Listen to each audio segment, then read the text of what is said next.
Chevrolet Studio NX. This is Time Out of Time on the Time Out Overtime YouTube channel. I'm your host, Rick Arsenal. And before we go any further, please do me a huge favor if you haven't done so yet.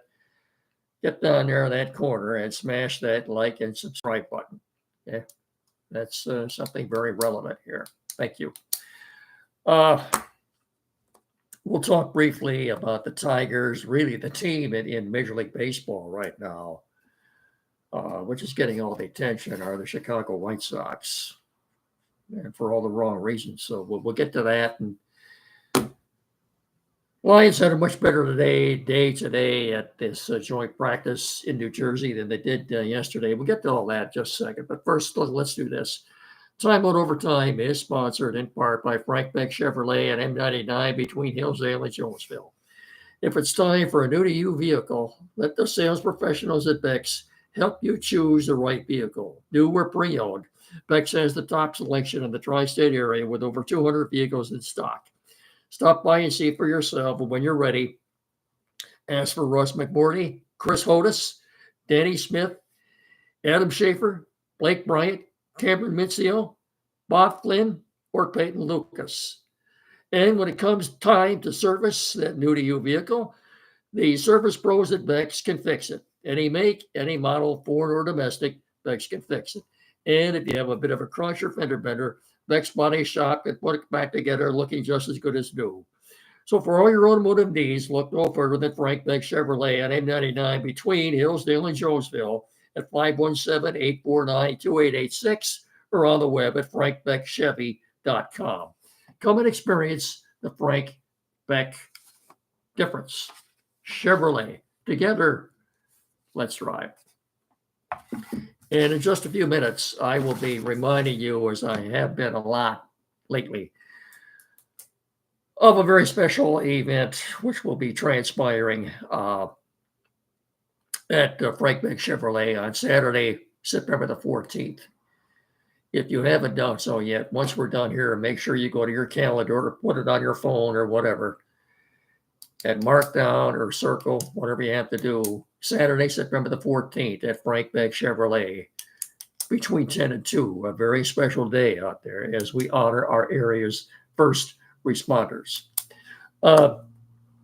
Tigers are in Seattle tonight. Game doesn't start till about 9:40. I think, couldn't even tell you who's pitching tonight. I think it's Kyler Montero going for the Tigers tonight. He is one of two. Montero is one of two healthy starters the Tigers have right now. Of course, the other being Tarek Skubal, and that's it. I think. Well, what do you got? Skubal, Montero, and then three bullpen games or three bullpen days, I guess, right? That's what it's going to do now. At least they're not the White Sox. Last night, the White Sox, folks, lost their 21st consecutive game. No, you're not hearing things. Their 21st consecutive game. The record right now stands at 27-88. The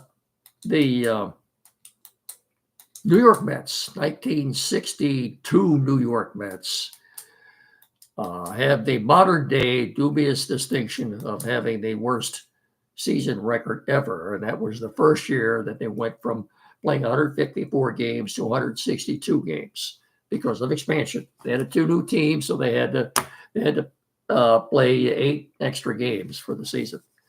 The Mets were 42 and 120 in 1961.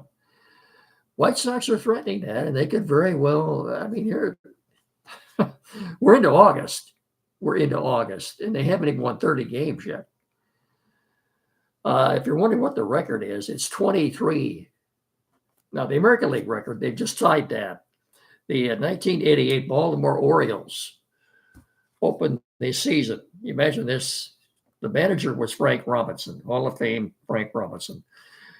The 1988 Orioles opened the season with 21 straight losses. And we're pretty much over April that year. Uh, they just weren't very good. Now, the White Sox tied that record last night. A loss tonight, and they would set the record, American League record, for the most consecutive losses at 22. Of course, Piston fans went through this this past basketball season when the team set a new NBA record of 28 straight losses. Of course, they only won 14 games and finished 14 and 88. I know that's hard to fathom too, but just stop thinking about this. Who was the worst professional sports franchise in your lifetime? To me, I'd have to say it was probably last year's Piston team. Now, you want to go back to 1961. The Philadelphia Phillies lost 23 in a row. That team was managed by Gene Mauch. 23 consecutive losses. The Phillies did end up winning 47 games that year. So the White Sox, if they lose tonight, will set the American League record. If they were to lose tomorrow, they would tie the Major League record for consecutive losses with 23, set by that 1961 Philly team. And if they were to lose Thursday or Friday, I haven't looked at their schedule, they would set the all-time Major League Baseball record for consecutive losses with 24. Boy. And of course, fans, I guess it is a guaranteed rate stadium, are still chanting when they go there, sell the team, sell the team. I don't know why Jerry Reinsdorf has not sold the team to this point. What if he still owns the Bulls yet or not? At one point, he owned both the Bulls and the White Sox. I don't know if he still owns the Bulls yet or not, but so that's where that's at. Look, the White Sox, I've got it written down here, crunching some numbers today. With 47 games left, they would have to go 16 and 31. 16 and 31 would give them 43 wins. And they'd be what the 2003 Tigers were, 43 and 119. Oh, we're talking about some ugly numbers, but yeah, the 2003 Tigers went 43 and 19. Now that was that. I talked about bad teams in my lifetime. I don't think I'm going to change my mind. I said I thought last year's Pistons were the worst sports franchise in my lifetime. That 2003 Tiger team. I'm going to change my vote. I'm going to vote for that 2003 Tiger team that went 43 and 119. That's probably the worst sports team I'd ever seen. Managed, of course, by Alan Trammell. Gosh, that was a bad team. I think Kirk Gibson was his bench coach. Bad.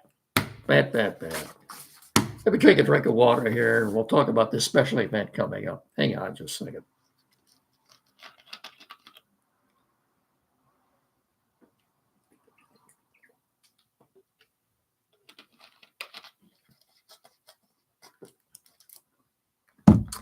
Saturday, September the 14th, at Frank Beck Chevrolet here in Hillsdale, will be a very special day at Beck's, as we will be celebrating their 9th annual Salute to First Responders. This year, there will be a special tribute to Hillsdale County Sheriff's Department, and rightfully so. So bring the kids, let them get up close to emergency vehicles, meet police and firefighters, play games, and more. There'll be a free lunch. You can sign up for prizes as we celebrate our area's first responders. Plus, there will be a poker run as well. Again, that's Saturday, September the 14th, from 10 to 2 at Frank Beck Chevrolet. pardon me, an M99 between Hillsdale and Jonesville, and on the web, frankbeckchevy.com. Stop by and experience the Frank Beck difference. Andy and I will be doing a timeout show from there on Saturday morning. You better be out there. I want to meet you. Stop by and say hi to us. Bring the kids. It'll be a fun day for the whole family. I promise you that. As we honor our area's first responders, you better be there. I don't hear any excuses. Like you've got enough time to plan ahead now. If you have something special going on, change that date and come out here. I'll see you out there. So, Saturday, September the 14th, Frank Beck Chevrolet. Be there. Great day of fun and family for everybody. Kids will have a good time. Really nice. So, one more time, Saturday, September the 14th, Frank Beck Chevrolet. Yeah, see you there. Today was a much better day in East Rutherford for the Lions than it was yesterday. Both defensively and offensively. As many skirmishes and fights that they've had the last couple of days, my fear is that somebody's going to get seriously hurt. And there was another major fight today between Giants rookie wide receiver Malik Neighbors out of LSU and the Lions' Kirby Joseph. They went at it, and Terrion Arnold got involved. Of course, Arnold goes back to his college days when Alabama played LSU. He's very familiar with Malik Neighbors. Now, I have no doubt Malik Neighbors is going to have a very fine career, but maybe these joint practices aren't such a good idea. Now, granted, they didn't have this trouble with the Lions. The Lions didn't have this trouble with the Giants last year when they did the same thing here in Allen Park. Well, I guess now the Lions have a target on their back. I don't know what the Giants have been trying to prove the last couple of days, but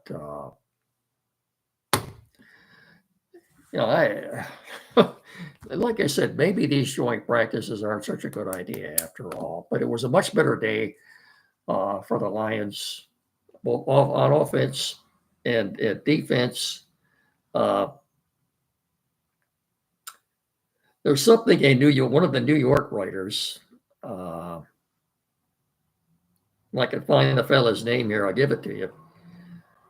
Nick Filato.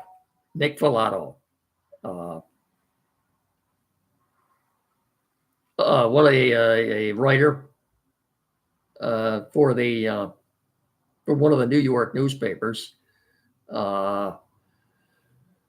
Says Detroit's running game, which ranked 5th in yardage last year, looks like it has picked up right where it left off. The Lions quickly scored in the red zone today and seemed to run the football with ease against the Giants' team defense.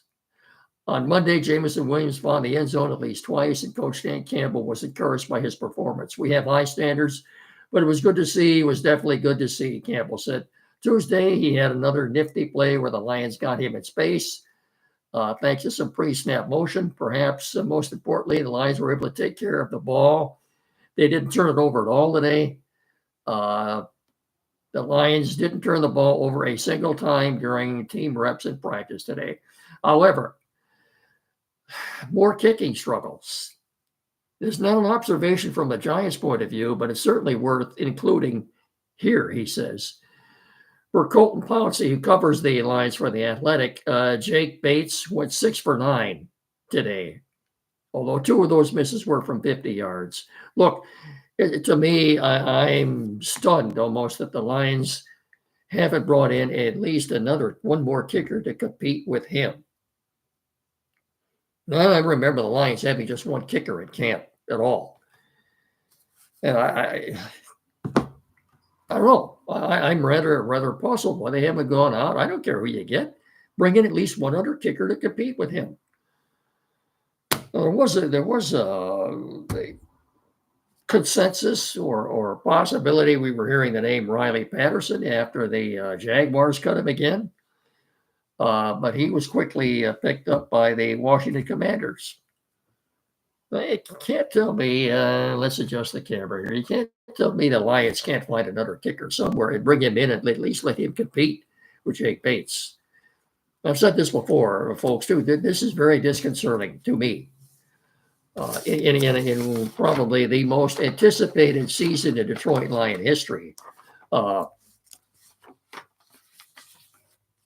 relevancy of the kicking game can't be stressed enough.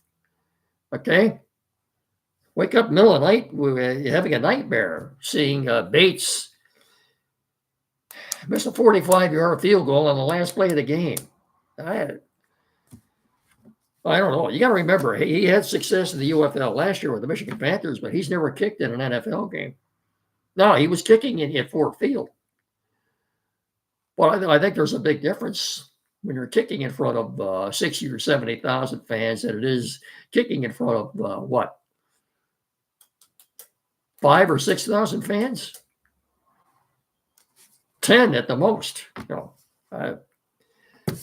Anyway, I want to go over to yesterday, the NCAA coaches poll was released, came out. I wanted to quickly go over this with you before we get out of here. But let me, again, as I always do, say a few words about a good man who, again, as I've told you many times before in the past, without his help and assistance, I wouldn't be able to do this. I mean, he set me right up with this. That would be Tim Lilly at Quality PC in downtown Hillsdale at 37 Waldron Street, a couple hundred feet west of Howell Street. Any tech service needs, this is the man in our area you want to see. Anything at all, folks. Computers, new or used. Maybe the computer you have now needs some work done on it. Flat screen TV mounting and setup. Maybe you're changing internet providers. You need that hooked up. Printers, new or used, you name it, anything. This is the guy you want to see. Tim Lilly, Quality PC, downtown Hillsdale. 517-610-5372, or again at 37 Waldron Street. On the north side of the street, right on the alley, just a couple hundred feet west of Howell Street. Get in there, see him. When you do, tell him Rick and his buddy Mickey sent you. Would you please? I appreciate that very much. Now let's quickly get into this NCAA coaches poll, which came out yesterday. I'll tell you before I go down, they recite this here. The Wolverines are ranked 8th. Okay, that's the lowest any team has been ranked in the season following a national championship in about 13 years. They lost a lot to the draft and much tougher schedule. And more news coming out regarding Sherwood Moore and cheating scandals, and apparently before yesterday's practice out in LA, Jim Harbaugh read about a 2-minute preparation monologue that he had before he started practice, saying he had no reason to apologize. I'm not going to get into that. Not like the stupid flagship station today. They got those two yahoos in the afternoon that are on there, Michigan State slappies that are on from 2 to 6, pretty much spent the entire time talking about this. You talk about a waste of time. Absolutely sickening. All right, let me get into this coaches poll. Georgia is ranked number 1. I don't think anybody will give you an argument on that. Ohio State, 2nd. Oregon, 3rd. Texas, 4th. Alabama, 5th. Ole Miss, 6th. Notre Dame, 7th. Then Michigan at 8. Penn State, 9. And Florida State rounds out the top 10. Missouri is 11. LSU at 12. Utah, 13. Clemson, 14. Tennessee, 15. Oklahoma, 16th. Kansas State, 17. Oklahoma, 18. Miami Hurricanes, 19. Texas A&M 20, Arizona 21, North Carolina State 22, USC, a little bit surprising, got them ranked 23rd. Kansas is 24, and Iowa rounding out the top 25. So how many Big Ten teams have we got here? Let's see. One, 2, 3, 4, 5. Compared to how many teams from the SEC are in here. And the head coach at Nebraska is telling us he thinks the Big Ten is the cream of the crop in NCAA football. I don't think so. Went through this before, but anyway, there's your preseason college coaches poll. Again, Michigan is ranked 8th. As I said, that's the first time in 13 years that a team coming off a national championship has been ranked that low. I can see Michigan losing, coming up, maybe 9-3 this year, but still getting in the playoffs. Remember, it's a 12-team playoff format now. So that's about it. Don't forget, I'll be on Thursday, just prior to the Lion game, I think, from MetLife Stadium. Good to have football back, isn't it? We're also glad to see a little cooler weather in here, too. It's about time things cool off. We can open the windows again, too, after I can't remember the last time I had the windows open. Anyway, cooler air's here. Let's hope it stays this way for a while. School will be starting in a couple of weeks. Football is back. Won't be that long before the leaves are turning, and I'll kind of be glad to see the fall weather come around. Don't forget, too, if you haven't done so yet, I think locally here in Hillsdale, I think the polls are open until 8 o'clock. If you haven't voted yet, please go out and exercise your right to vote by doing just that. Vote. If you haven't voted yet, get out there and vote. It's our God-given right. So get out there and do that. Okay, that'll do it for now. Don't forget the Timeout Show with Andy. Saturday mornings from 9 to 10 here locally on WCSR 92.1 FM. And I will be with you again on Thursday. So until then, remember, please treat each other with respect and have a good evening, everybody. So